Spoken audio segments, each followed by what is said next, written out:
Welcome back to the Heartbeat of Money. I'm your host, Jon P. Moffitt, and today we've got a conversation lined up with someone who knows how to connect mindset, leadership, and financial success. My guest is Josh Berger, founder of Dream Key Lending.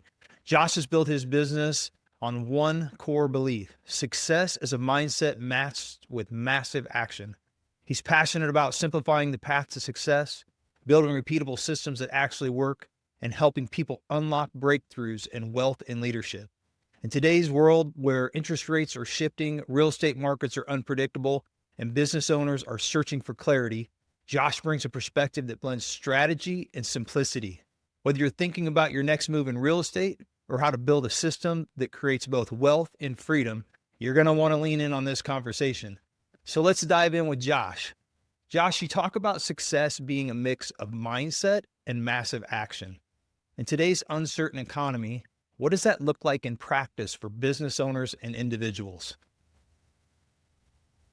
Well, I think the massive action part is you have to look at what are the key criteria to number one, stay operational, right? So at a minimum, when the market shifts, a lot of people just kind of shift down in mindset and cancel subscriptions, can't just like make sure your costs are as low as possible, and you go into like this survival mode thing. Yeah. And when the key is number one, if it's your first rodeo through a bad market, I get it. I'm just as guilty as going into survival mode during those periods of times. And then everyone says they go back to these basics, right? Yeah. And I kind of laugh at that because it's funny because why aren't you just doing the basics all the time? Did you stop doing the basics? Did you, Right. like what actually led you to the environment where you stopped doing the things that got you to where you were, and now you're in a bad market. You're going back to the things that got you to where you were all to begin with. So you Yeah. basically went backwards. Yeah. Going back to bad habits. Many leaders are feeling kind of burnout this post pandemic. What mindset breakthroughs do you see most critical to kind of avoiding leadership fatigue in 2025 as we're going into this, kind of economy we're in? Think relaxing is key, Yeah. and not being so hard on yourself. Stick to the things that are very, repeatable, that just work. That you don't need to reinvent anything. Yeah. Um, I think doing, if I think one of the biggest mistakes a lot of people did. I mean, COVID was great. It's for mortgage lending and real estate. We live in a funny industry where, as people are getting laid off from their employment and rates go down, our business starts booming, right? Yeah. Yeah. Yeah. Bad economic news is good for us. So it's the opposite that you would think. Yeah. How do your mindset, resetting your mindset when challenges in the housing lending, when you're feeling overwhelmed, how do you kind of reset your mindset with that? I think you definitely do not. It's hard to unplug when times are good Yeah. because you feel like you should double down, so that you can take a break when times are or slower, um, you know, le less less busy. But I think time blocking is the key. Like, Hmm. you know, I I I have a process that I do in the morning for hours. Hmm. I pause, do my next time block, and Yeah. then I do my next block. And, does that mean that I unplug at 4 in the afternoon or 3 in the afternoon or 5 in the afternoon? It Yeah. depends on the workload, but you gotta keep your mind right. Right. And if that means you unplug at 3 instead of 5, unplug at 3. Yeah. You know, it's it, it, it's it, it's it gets worse if you just think you need to be plugged in the entire time. Right. Okay, then, have an outlet, Yeah. whatever. Oh, hopefully it's a healthy outlet. So right now we're in this market where, politicians are pushing for rates to drop. We've got this really interesting environment where tariffs revenues are coming in. We've got all this threat of war and all of these things going in. And then, I look around my neighborhood where I'm at, and there's just not a lot of inventory on the market. And it seems like we're kind of in this like stagnant moment in this period of time. When you're looking at it, you've been doing this a long time. You've been through a lot of different cycles. Tell me a little bit about how you feel on where interest rates are, where you think they might be going with what you've seen in the past and what you're seeing going on, and maybe hit a little bit on the inventory piece of what you see in the housing market, specifically in maybe the Phoenix market where we are. And if you can elaborate on maybe the nation, that would be great. Yeah, so I tend to concentrate a little bit more locally than I do nationwide. Yeah. Locally in the Phoenix market, uh, we kind of happen to have an abundance of inventory. And so your supply and demand is well on the side of the buyer side. Okay. The other issue you have in markets like this is you're going to have a lot of properties that are not turnkey. The most common issues. I mean, it's 2025, and a lot of these homes were built 25, 30 years ago. You have air conditioning, you have roofs, and those two combined can be $30,000 to $50,000 in potential issues with the property, right? Right. Yeah. And so, I always say it's a buyer's market for a buyer up until there's somebody else that wants to purchase the exact same home you do. Right, of course, like the competition. So All of a a lot sudden, of deferred maintenance you're seeing right now, and the values of the homes aren't climbing, so people aren't able to take advantage of those restructures or refinance. Do you anticipate there being an opportunity in the next 6 to 12 months where people are going to be able to maybe refinance, take some money out of their house and fix some of the deferred yeah, maintenance? 100% they'll be able to. I mean, the majority of buyers right now are paying under market. These appraisals are coming in higher than their purchase prices. Wow, Um, that's amazing.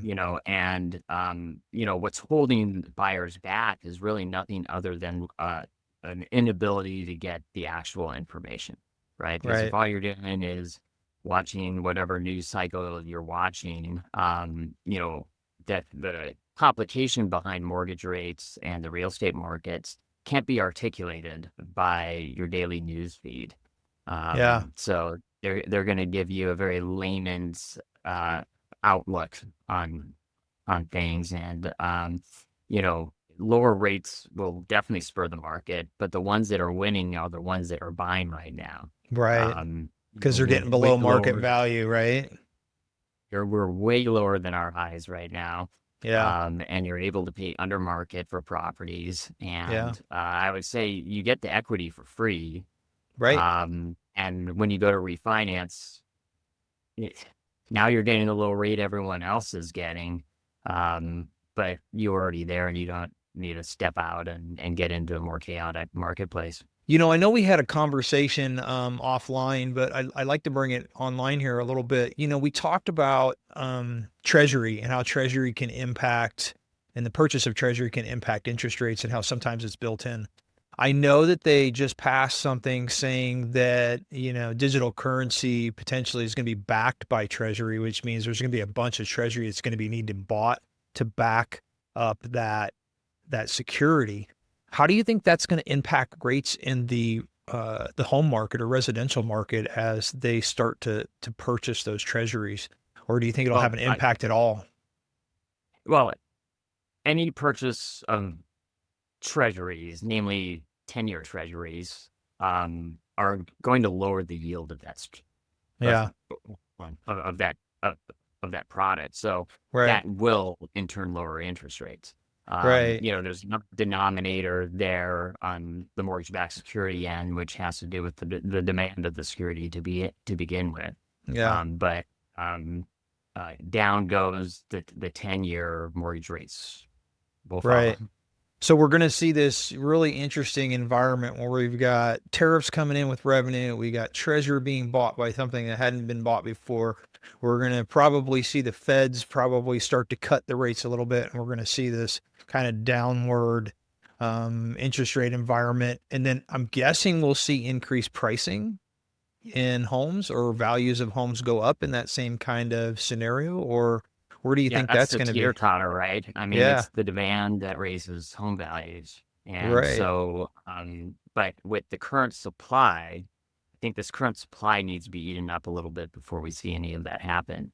Yeah. There's definitely a plentiful supply versus buyers right now. So that equilibrium needs to happen first. And so the first catalyst is, you know, the media telling everyone rates have gone down, right? Yeah.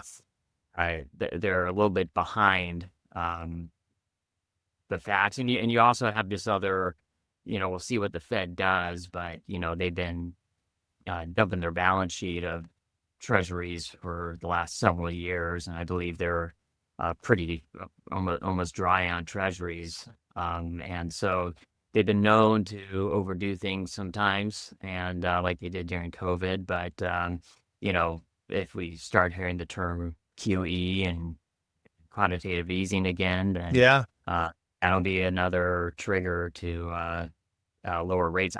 You know, 3% rates were great. I don't think the market needs rates that low. Yeah, who knows where the magic bottom is, right? One thing that I have noticed, and I've looked at it myself, is housing starts and builders. We don't see, especially in our market, we don't see those big, huge housing projects like we used to. We've seen a lot of multifamily stuff come in. What is your feeling on where the new home builds are, at least in the Phoenix market, versus kind of the inventory that's there? Because like you said, you've got this deferred maintenance type of product that's dragging us a little bit, and we've got a lot of it. We've also got this Verbo market and these companies like BlackRock and some of these other companies that have purchased these really large portfolios and owning really a lot of homes in different communities where we've got a lot of leases going on. So that's kind of like this shadow inventory, but it's also deferred maintenance as well.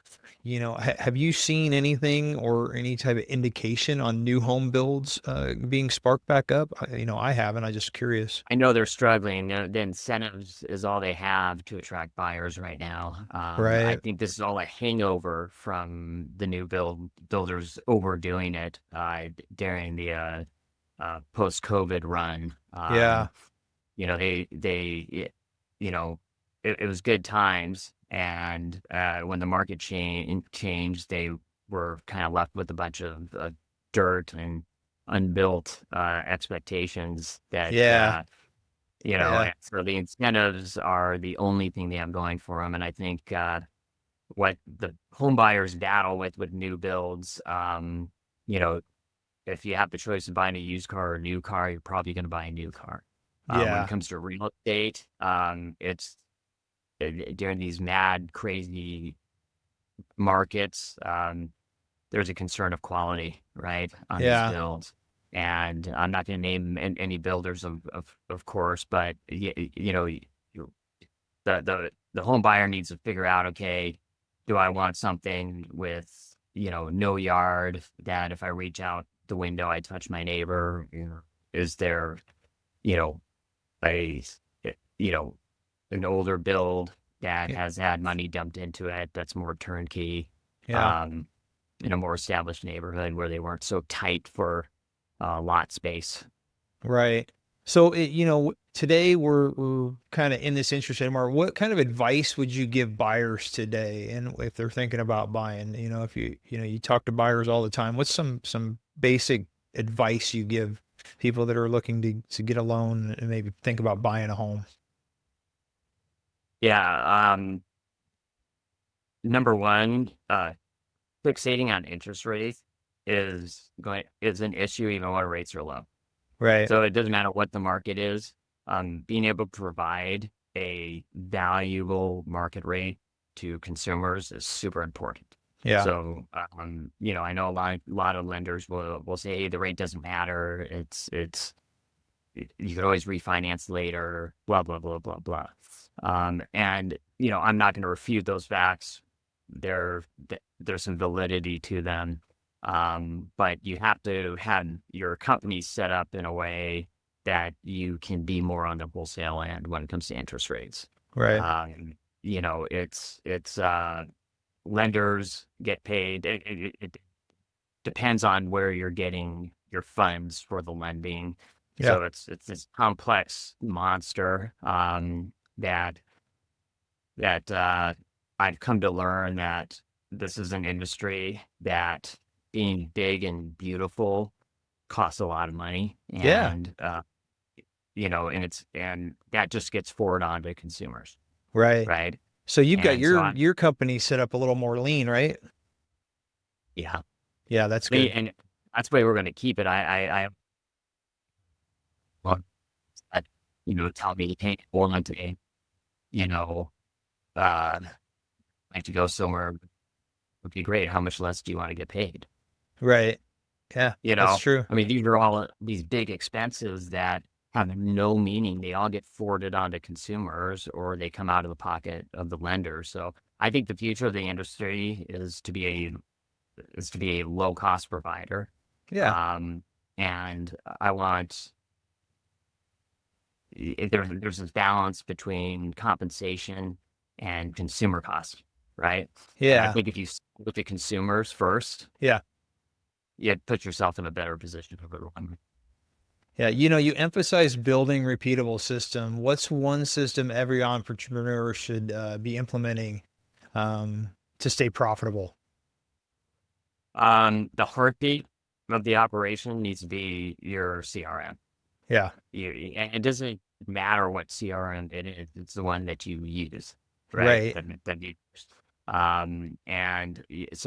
So you just draw a picture of where your clients come from and what the contact is with them, whatever Hmm. that is, whether it's an internet lead or referring.